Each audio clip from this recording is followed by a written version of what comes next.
ప్రభువునందు ప్రియ దేవుని బిడ్డలారా, నేటి వాక్య ధ్యానం కొరకు ప్రార్థిద్దాము. తలల వంచండి, ప్రార్థనలో ఏకీభవించండి. మమ్మలను మిక్కిలిగా ప్రేమిస్తున్న మా ప్రియ పరలోకపు తండ్రి, మీ పరిశుద్ధ గణనామమునకు వందనాలు, స్తోత్రాలు. నేటి వాక్య ధ్యానము ద్వారా మాతో మాట్లాడమని అడుగుచున్నాము. వాక్యము మీది, ప్రజలు మీ వారు, మీరు మాట్లాడగా క్షేమము. ప్రభు, మారు మనస్సు ప్రతి మనుషునికి దయచేయండి. రక్షణ భాగ్యము ప్రతి ఒక్కరికి కలుగునట్లు సహాయం చేయండి. నేటి వాక్యము బలపరుచునదిగా చేయమని యేసు నామమున వేడుచున్నాము తండ్రి, ఆమెన్. ప్రియమైన దేవుని బిడ్డలారా, మీ పరిశుద్ధ బైబిల్ గ్రంథాన్ని తెరవండి.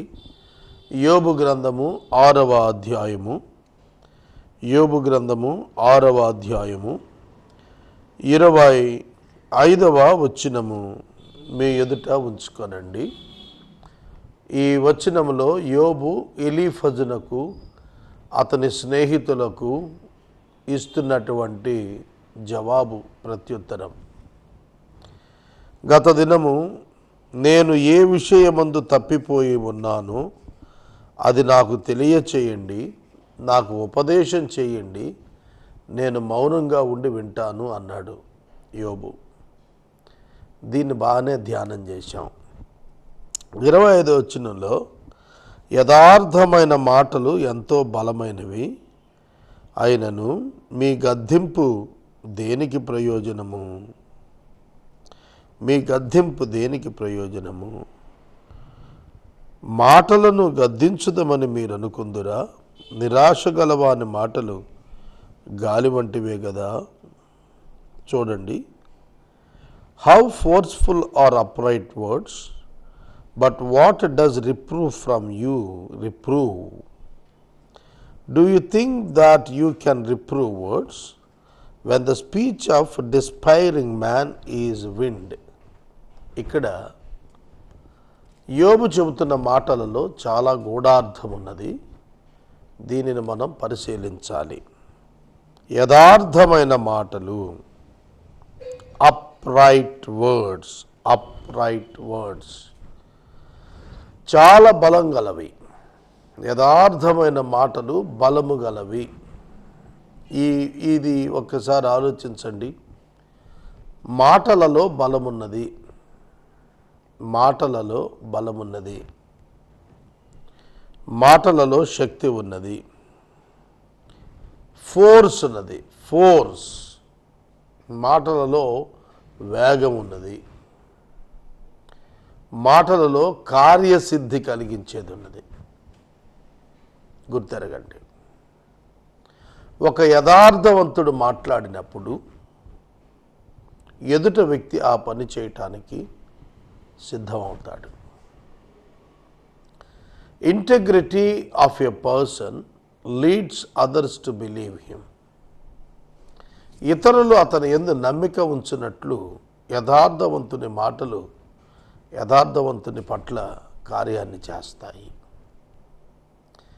అప్రైట్ వర్డ్స్, అప్రైట్ వర్డ్స్, యథార్థమైన మాటలు, యథార్థమైన మాటలు, వాటికున్న బలము యోబు ఎరిగి ఉన్నాడు. సత్యము, నిజాయితీ, సత్యము, నిజాయితీ, truth, truth, righteousness and integrity. నిజాయితీ, నిజాయితీ కలిగి జీవించాలి మనం. మాటలలో నిజాయితీ కావాలి. ఇది రిలేషన్షిప్ను బిల్డ్ చేస్తుంది. నిజాయితీ అనే పదం ఇద్దరు వ్యక్తుల మధ్య స్థిరంగా ఉన్నప్పుడు వారిద్దరి మధ్య బంధాన్ని అది పెంచుతుంది. వారిద్దరూ అరమరికలు లేకుండా కలిసి నడవగలుగుతారు. దే ట్రస్ట్ ఈచ్ అదర్, ఒకరిని ఒకరు నమ్ముతారు. నిజాయితీ లేకపోవటం అంటే ఒకళ్ళనొకళ్ళు డిసీవ్ చేసుకోవటం, మోసం చేసుకోవటం. చూడండి, కొన్ని ట్రాన్సాక్షన్స్ మనలను పట్టి పీడిస్తుంటాయి, మర్చిపోకుండా చేస్తాయి. కొన్ని ట్రాన్సాక్షన్స్ అంటే కొన్ని వ్యవహారాలు, కొన్ని ఫలితాలు మనలను మరిచిపోలేనట్లుగా, ఆ అనుభవాలను గుర్తిండేట్లుగా చేస్తాయి. నమ్మించి మోసం చేయటం, ద్రోహం చేయటం, నిజాయితీ లేకపోవటం. We never trust them again in our life. మనం మళ్ళా మన జీవితాలు వాళ్ళని నమ్మం. నిజాయితీగా ఉన్నవారంటే మనకు చాలా ఇష్టం. మాకు ఒక పొరిగింటి వారు పాలు పోసేవారు.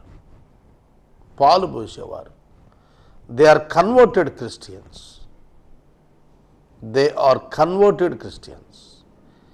వారు క్రైస్తవంలోనికి వచ్చారు, ప్రభువుని స్వీకరించారు. వారు మాకు చాలా కాలం మిల్క్ ఇచ్చారు, అమ్మారు. Both are believers. మేమిద్దరం విశ్వాసులం కనుక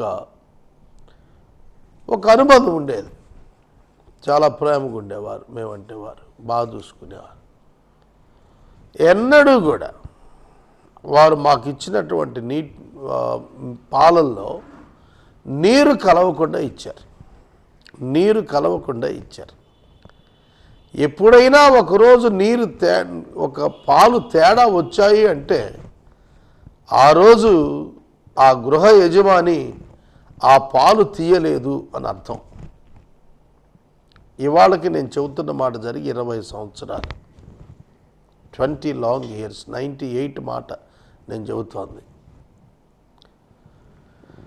ఇప్పటికీ we trust them, we love their family, we believe them. ఆ నిజాయితీ ఇప్పటికీ మా మధ్య ఆ ఫ్రెండ్షిప్ ఉండేట్టుగా చేస్తాం. మరొక కుటుంబం ఉంది. ఆ కుటుంబం దే డిసీవ్డ్ అస్. కన్నింగ్నెస్ చూపించారు. వెరీ షార్ట్ స్పాన్ ఆఫ్ పీరియడ్లో వాళ్ళు they deceived us in a moment. దానివల్ల మాకే నష్టం రాలా, కానీ we don't believe them again. ఇది కూడా 20 ఏళ్ళు అయింది సంభవించి. మీకు అర్థం కావాలి, నిజాయితీ, యథార్థతతో కూడిన మాటలు, it has a force, it has a power. శక్తి ఉంటుంది, దానిలో బలం ఉంటుంది. పీపుల్ కెన్ ట్రస్ట్ దట్, నమ్ముతారు. యోబు యొక్క స్నేహితులు మాట్లాడుతున్న మాటలలో యోబు ఫీల్ అయింది ఏంటంటే, మీ గద్దింపు వలన ప్రయోజనం ఏమిటి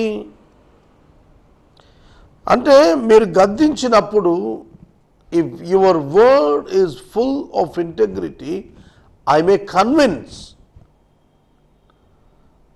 but your reproves are not perfect. మీ గద్దింపులు బాగలేదు.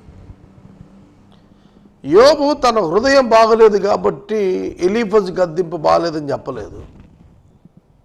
యోబు చాలా సెన్సిబుల్గా ఉన్నాడు, చాలా జ్ఞానంగానే ఉన్నాడు.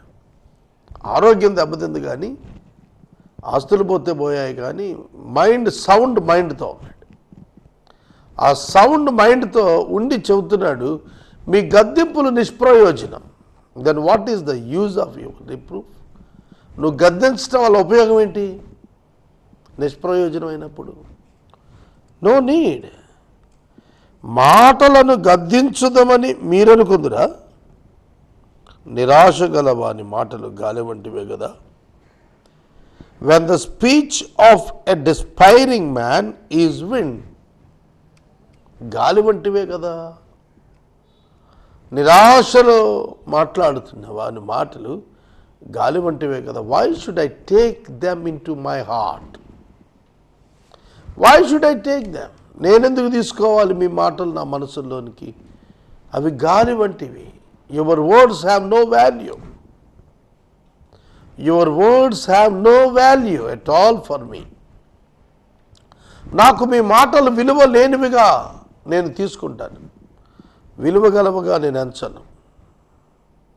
ఐ డోంట్ కేర్ యూ అంటున్నాడు. నేను మిమ్మల్ని లక్ష్య పెట్టరాయా? నిజాయితీ లేని వారు మీరు అంటున్నాడు. సోదరుడా, సోదరి, యేసుక్రీస్తు ప్రభువును మనం విశ్వసించాము. దేని ఆధారంగా?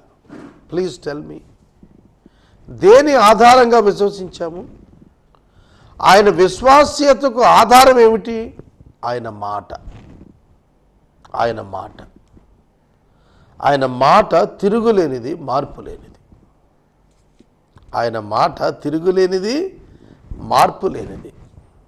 Jesus never changes his words. ఆయన మాట అవునంటే అవును, కాదంటే కాదు. అంతకు మించినది అపవాదు నుండి కలుగుతుంది అని అన్నాడు. కాబట్టి మనం మన మాటకు విశ్వాస్యత, హేతుబద్ధత రావాలి అంటే మన జీవితాన్ని బట్టి వస్తుంది అనేది తెలుసుకోవాలి. అందుకే ప్రభువు తీర్పు దినాన తీర్పు తీర్చేది కూడా నీ మాటను బట్టే. కాబట్టి నీ మాట అవునంటే అవును, కాదంటే కాదని ఉండవలెను అని చెప్పాడు. It is true. చాలా సందర్భాల్లో మనం అలా ఉండటం లేదు. మనుషులను సంతోషపెట్టు మాటలు నిష్ప్రయోజనాలు. మనుషులను అనవసరంగా గద్దించు మాటలు అంతకంటే నిష్ప్రయోజనాలు. నీ మాటను ప్రయోజనకరంగా వాడటం నువ్వు ప్రారంభిస్తే you can see the miracles in others life and your life. నీ జీవితంలో, ఇతరుల జీవితాల్లో కూడా మహా అద్భుతాలు చోటు చేసుకోవటం నువ్వు చూస్తావు. అందులో ఏ సందేహం లేదు. యోబు యొక్క మాటలు వారిని నొప్పించవచ్చు, కానీ అతడు మాట్లాడి తీరాల్సిందే ఆ మాటలు.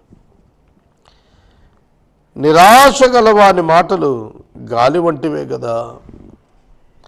నిరాశ గల వాని మాటలు, who do not have hope in God and telling something about truth, it is vain. దేవుని యందు విశ్వాసము లేకుండా, ప్రభువైన యేసుక్రీస్తునందు విశ్వాసం లేకుండా మరణానంతర జీవితాన్ని గురించి నువ్వు మాట్లాడితే అవి గాలి వంటివే, ఒట్టియే, కనపడేవి కాదు, నిలబడేవి కాదు, స్పష్టత ఉండేవి కాదు. నేను ఒక మాట చెబుతాను వినండి. చాలామంది మరణానంతరం ఏం జరుగుతుంది అనే దాని మీద రకరకాలుగా చెప్తూ ఉన్నారు. Different religions, different opinions, different cults, different understandings ఉన్నాయి సమాజంలో. బైబిల్ చెబుతోంది చాలా స్పష్టంగా ఏమిటంటే, యేసుక్రీస్తు నందు తప్ప దేవునితో సంబంధం వేరొక విధంగా రాదు. 1. 2, యేసుక్రీస్తు ప్రభువు నందు తప్ప పాపక్షమాపణ లేదు. 2. 3, యేసుక్రీస్తు ప్రభువు ద్వారా తప్ప పరలోకానికి పోలేరు. 3. 4, యేసుక్రీస్తుతో మరణానంతరం బ్రతుకుతాము. ఇవి బేసిక్స్ అన్నమాట. ఆధారం, మూల ఆధారాలు, క్రైస్తవ్యానికి మూల ఆధారాలు. వాటిని నమ్మని వాడు మరణానంతర జీవితం గురించి ఎన్ని మాటలు చెప్పినా అవి గాలి వంటివే. Which is no use, which is of no use. ప్రయోజనం లేని మాటలు. ఒకడు పాపక్షమాపణ పొందకుండా దేవుని ఎదుట నిలిచి ఎట్లా పరలోకానికి వెళతాడు? కీర్తనాకారుడు 32వ సంకీర్తనలో చెప్పాడు, తన అతిక్రమములకు పరిహారము నొందినవాడు, తన పాపములకు ప్రాయశ్చిత్తము నొందిన నరుడు ధన్యుడు. Who is blessed who was forgiven. క్షమాపణ పొందినవాడు ధన్యుడని ప్రభువు చెబుతున్నాడు. క్షమాపణ కొరకు ప్రాయశ్చిత్తం చేసుకున్నవాడు కాదు, ప్రాయశ్చిత్తం చేసుకున్నవాడు అంటే నీ ఉనికి వస్తుంది. ప్రాయశ్చిత్తము పొందినవాడు అనంటే దైవ చిత్తము ప్రకారము ప్రాయశ్చిత్తం చేయబడి ఉండి దానిని అనుభవిస్తున్నవాడు అని అర్థం. కాబట్టి ప్రాయశ్చిత్తం దేవుడు చేయాలి, చేశాడు పాపం కొరకు. ఆ ప్రాయశ్చిత్త మార్గమైన క్రీస్తుని నమ్మాలి, అప్పుడే ఆ మాటకు విలువ ఉంటుంది. ఆయనను ఎరుగకుండా మరణానంతర జీవితాన్ని గురించిన అనేక విశేషాలు నువ్వు చెప్పినా దానివల్ల వాడికి ఏం ప్రయోజనం లేదు, ఏం ప్రయోజనం లేదు. అదనమాట ఇక్కడ అర్థం. నిష్ప్రయోజనమైనటువంటి మాటలే, నిష్ప్రయోజనమైనవే. గద్దింపుల వల్ల ఉపయోగం లేదు. మీరు నాలెడ్జ్ లేకుండా, అవేర్నెస్ ఆఫ్ గాడ్ తెలియకుండా, అండర్స్టాండింగ్ ఆఫ్ గాడ్ లేకుండా మీరు ఎన్ని స్టోరీస్ చెప్పినా కూడా అది యూజ్లెస్ అండ్ ఫేక్. అది చెబుతున్నాడు. మనకు 4-5 అధ్యాయాలు సంపూర్ణంగా 4 మరియు 5 అధ్యాయాలు ఎలీఫజు ఎంతో అనుభవంతో కూడిన మాటలు చెప్పాడు. అవన్నీ కూడా వేస్ట్ అంటున్నాడు. ఒక్క మాటలో యోబు కొట్టేస్తున్నాడు. అవన్నీ కూడా వేస్ట్ అండి, అవన్నీ కూడా వ్యర్థం అంటున్నాడు. ఇంకొక మాట ఒకసారి ఆలోచించండి. ఎలీఫజు దేవుని గురించి కొన్ని మాటలు చెప్పాడు. దేవుని గురించి ఎలీఫజు చెప్పిన మాటలను కూడా యోబు వ్యర్థమని అంటున్నాడు. అక్కడ కారణం ఏంటంటే యథార్థత ఆ వ్యక్తి యందు అతను కనుగొనలేకపోయాడు. యోబు యొక్క అండర్స్టాండింగ్లో ఎలీఫజు స్టాండర్డ్గా కనపడలేదు. అందుకే యోబు చెప్పిన మాటలు ఒప్పుకోలేదు. దేవుడు అద్భుతాలు చేసేవాడు, శోధింపజాలని మహాకార్యాలు చేసేవాడు, భూమి మీద వర్షం కురిపించేవాడు, పొలాల్లో నీళ్లు ప్రవహింపజేసేవాడు, దీనులను ఉన్నత స్థలాల్లో ఉంచగలిగిన వాడు, ఆయన వంచకుల యొక్క ఉపాయాలు భంగపరిచేటువంటి వాడు. ఇలా చాలా విషయాలు, దేవుడు గద్దించు మనుషుడు ధన్యుడు, ఎన్నో మంచి విషయాలే చెప్పాడు. మరి ఈయన ఎందుకు వద్దంటున్నాడు? అట్లా ఎన్నో మంచి విషయాలు చెప్పాడు, అయితే ఎందుకు వద్దంటున్నాడు? ఇవన్నీ వృధా అని ఎందుకు అంటున్నాడు? ఒక మాటలో మనం ఆలోచన చేస్తే ఎలీఫజు చెప్పినటువంటి మాటలలో కొంత సమాచారం దేవుని గురించిన అవగాహనను తెలియచేస్తుంటే, మరికొంత సమాచారం దేవుని గురించిన అవగాహనలో అతని లోపాన్ని తెలియచేస్తున్నాయి. కాబట్టి యోబు వాటిని డినై చేస్తున్నాడు. తన అండర్స్టాండింగ్లో దేవుని గురించి ఏది ఉన్నదో దానిని ప్రజెంట్ చేయలేకపోయాడు అనే భావంతో ఎలీఫజును యోబు డినై చేస్తున్నాడు. కనుక మనం చూస్తున్నప్పుడు మీ గద్దింపు దేనికి ప్రయోజనము? మీ మాటలు గద్దిస్తామని మీరు అనుకుంటున్నారా? ప్రశ్నల చేత యోబు కౌంటర్ ఇస్తున్నాడు. మీరు తండ్రి లేని వారిని కొనుటకై చీట్లు వేస్తారు, మీ స్నేహితుల మీద బేరం సాగిస్తారు. You would even cast lots over the fatherless. Cast lots over the fatherless. తండ్రి లేని వారిని కొనటానికి చీట్లు వేస్తారు మీరు అన్నాడు. అక్కడ నువ్వు అన్నా, అందరినీ కలిపి అన్నాడు. ఎందుకంటే ఒకడు ఎదోమీయుడు, అందులో ఎలీఫజు ఎదోమీయుడు అంటే ఫిలిస్తైన్. ఫిలిస్తీన్లు ఎదోమీయులు అంటారు. ఫిలిస్తీ ప్రాంతం తర్వాత డెవలప్ అయింది ఎదోము నుండి. అమాలేకైట్స్ కూడా అందులో నుంచి వచ్చిన వాళ్ళుగానే భావిస్తారు. కనుక ఈ 2 తెగలు కూడాను నిత్యము ఇజ్రాయేలుతో పోరాడిన తెగలే. అందుకనే ఇక్కడ చెబుతున్నాడు ఏమిటంటే, మీరు తండ్రి లేని వారిని కొనటానికి చీట్లు వేస్తారంటే బానిస వ్యాపారం. తండ్రి లేనివారు అనాథలు కదా, అనాథలను విధవరాళ్ళు పోషించలేక ఎవరొకరికి ఇచ్చేస్తారు పని కొరకు, దాంతో పోషించబడుతుంటారు. చీట్లు వేస్తారు, అది రాంగ్ అన్నాడు. Why he is telling that the Eliphaz was wrong and his words are entirely wrong? Because of his mischievous behaviour. మరి వాడిని ఫ్రెండ్కి ఎందుకు పెట్టుకున్నాడు? అది ప్రశ్న నాది. మీరు తండ్రి లేని వారిని కొనటానికి చీట్లు వేస్తారు, స్నేహితుల మీద భారాలు చేస్తారు. And bargain over your friend. స్నేహితులతో కూడా నువ్వు బేరం ఆడతావు. That is your nature. స్నేహితులతో బేరం ఏమిటి?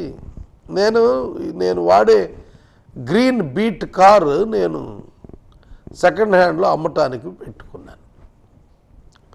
దాన్ని ఒక ఫ్రెండ్ అడిగారు, నా స్నేహితులు ఒకళ్ళు అడిగారు. యాక్చువల్ ప్రైస్ మరొక మిత్రుడు నాకు ఎక్కువగా ఒక 50,000 ఎక్కువ ఇప్పిస్తా అన్నారు. సో నేను నా ఫ్రెండ్ అని అడిగారు కదా అని నేను 50,000 రెడ్యూస్ చేసి ఇవ్వాలనుకున్నాను. నేను మా నాన్నగారితో షేర్ చేశాను, ఇట్లా 50,000 తగ్గించి ఇచ్చేద్దాం అనుకుంటున్నాను, పలానా ఫ్రెండ్ అడిగారు అని. మా ఫాదరు చాలా మంచి ఆయన, నేనైనా కొంచెం వెనకాడు చేస్తాను. ఆయన ఇంకా ధర్మంగా ఆయన ఏమన్నా అంటే, complete all the repairs and give them in good condition.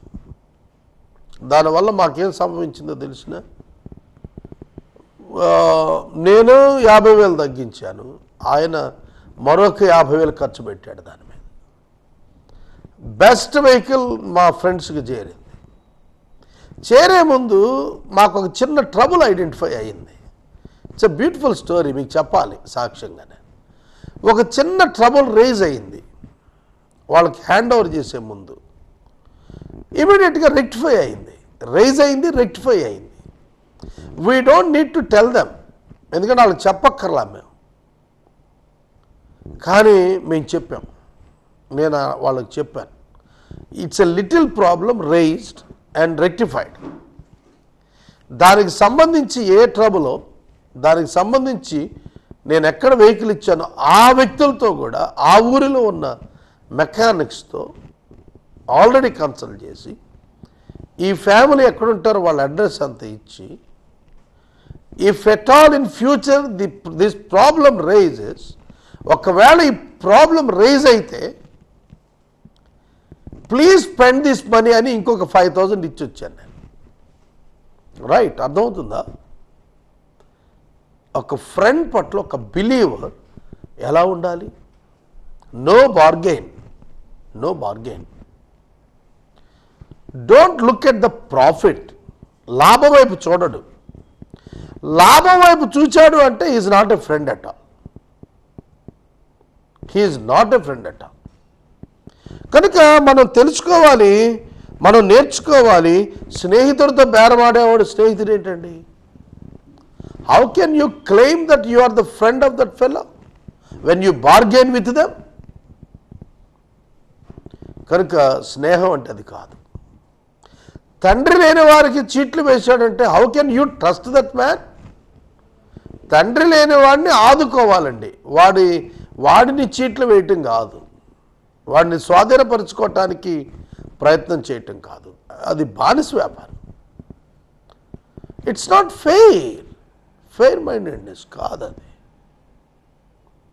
కనుక అది ఎలీఫజ్ కూడా ఖండించలేదు, నేను ఇలా చేయలేదని అనలా. ఎలీఫజ్ యొక్క లైఫ్లో ఎదోమైట్గా ఇవి తప్పు కాకపోవచ్చు. In their culture and religion it may not wrong, but before God it is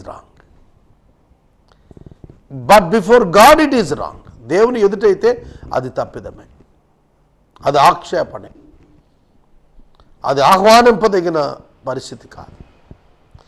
so we need to check our life every time. మన జీవితం ప్రతిసారి పరీక్షించుకోవాలి, ప్రతి క్షణాన పరీక్షించుకోవాలి. మనకు తెలిసి ఎదటి వారిని మోసం చేస్తున్నామని తెలిసినప్పుడు we should immediately stop our self, examine our self and rectify the things and correct our self. మనల్ని సరి చేసుకోవాలి, పరిస్థితులు సరిచేయాలి. You should not deceive anyone. If you deceive others, it means that you are deceiving yourself. You have to stand before God. You have to give an account to God. దేవునికి నువ్వు జవాబు చెప్పాలి, దేవునికి నువ్వు లెక్క చెప్పాలి. దేవునికి నీ తలంపుల గురించి లెక్క చెప్పాలి. మీకు తెలుసో తెలియదు, నేను everyday many times in my life everyday I'm confessing my sin before God.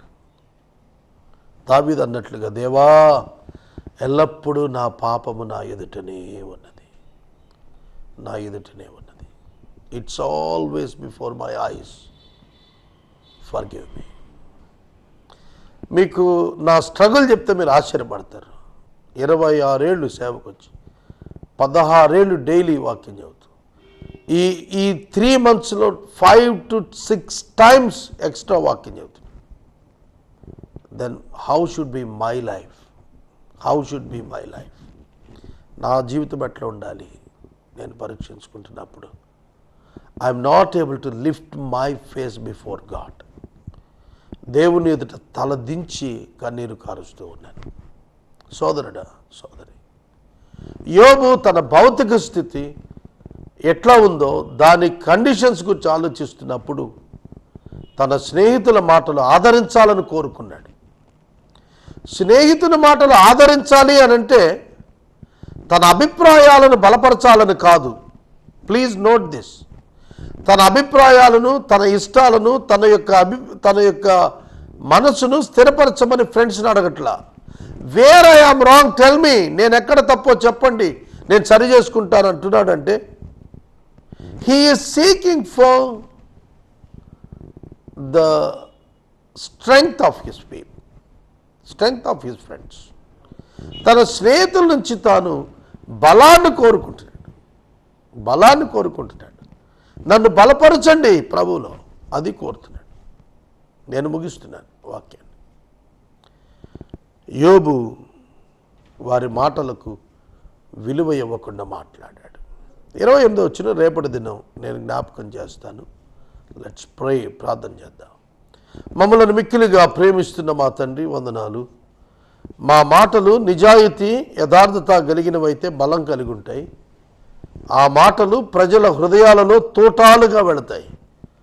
అట్టి మాటలను మాకిమ్మని అడుగుచు రక్షకుడైన యేసునామమున వేడుచున్నాను తండ్రి, ఆమేన్.